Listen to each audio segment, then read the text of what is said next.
لس ورځې د ذوالحجې دا ډېرې مبارکې ورځې دي.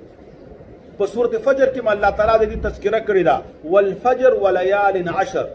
د یو قول مطابقه د سورت فجر د شپو نه دغه شپې د ذوالحجې مراد دي. د یو قول مطابقه د لیلة القدر هغه شپې ته مراد دي. دغه دوه لسیزې زمونږ په شریعت کې ډېرې اهمې دي او لویه درجه او مرتبه ده او الله تعالی عظمت ورکړی دی. امام ابن قیم علیه رحمت الله یو محاکمه کوي او هغه ډېر بهترین قول کړی دی. وی یو عشره د رمضان مبارکه اخري ده او بل دغه لس ورځې د غټ اختر دي. هغه فرمایي د رمضان المبارک اخري عشرې شپې بهتري دي. وی وجه هغه دا ده چې په هغې کې لیلة القدر ده او وی د دغې ایامو چې کوم د غټ اختره د میاشتې لومبنۍ لس ورځې دي د ذوالحجې لس ورځې د دې ورځې بهترې دي. وی هغه وجه دا ده چې په دې کې حج دی، په دې کې په حج کې عرفه ده، په دې کې قرباني ده او بیا دا دومره مبارکې ورځې دي چې په دې کې ټول عبادتونه را یوځای شوي دي. د ټولو نه اهم عبادت هغه روژه ده نو هغه هم دلته شته دی. د عرفې د روژې فضیلت تاسو ته معلوم دی، د هغې بیان به انشاءالله وکړو. د ټولو نه اهم عبادت هغه حج دی، هغه فقط په دغه ایامو کې دی، د دې نه بغیر نشته.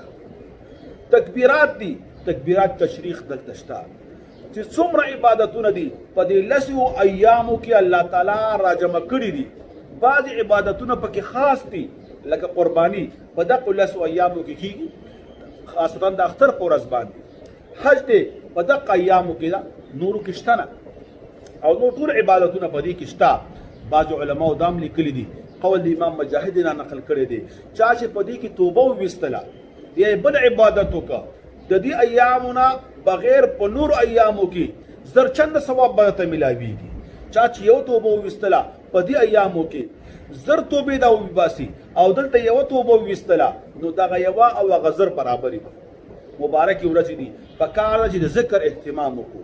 د صحابو عادت دا وه بازارونو کې به چې ګرځېدل ذکر به کاو، سبحان الله والحمد لله ولا اله الا الله والله اکبر، مختلف اذکار به هغوی لوستل، هغه یادول پکار دي. فقط ایام تشریق نه چې موږ د څو مودون نه پس دغه مسنون عمل وکړو هغه هم ټیک دی. د هغې نه علاوه عام په کورونو کې اذکار کور ته داخلي کړي، پوچت آواز ذکر کوه، اوزي پوچت آواز ذکر کوه، دکان کې ناست کاک نشته پوچت آواز باندې دا ذکر کوه، بازار کې رواني، پټو کې رواني، صحرا کې رواني، ګاډي کې ناست یو ځان ته یو سفر کې یا بچي در سره دي په خپل ګاډي او خپل موټر کې خپل هم ذکر کوه او هغوی هم په ذکر کې مشغوله وه یا ټکې ټکې د ذکر وایه هغوی ته وایه چې دغه اذکار در سره کوي.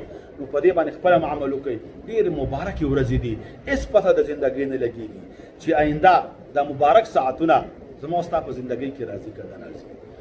تېر رمضان ډېر نیکان خلک موږ سره موجود وو لیکن په دې رمضان کې نو دغه مبارکې ایامې دي، ورځ به پس به شروع کېږي. آینده دا زما ستا په عمر کې راځي که نه راځي او یا دوه ورځې پاتې دي زما ستا هم نصیب کېږي یا نه، دا هم شک دی. لهذا د دې نه فایده اخیستل پکار دي او دا عظیم اجرونه او ثوابونه ځان دپاره جمع کول پکار دي.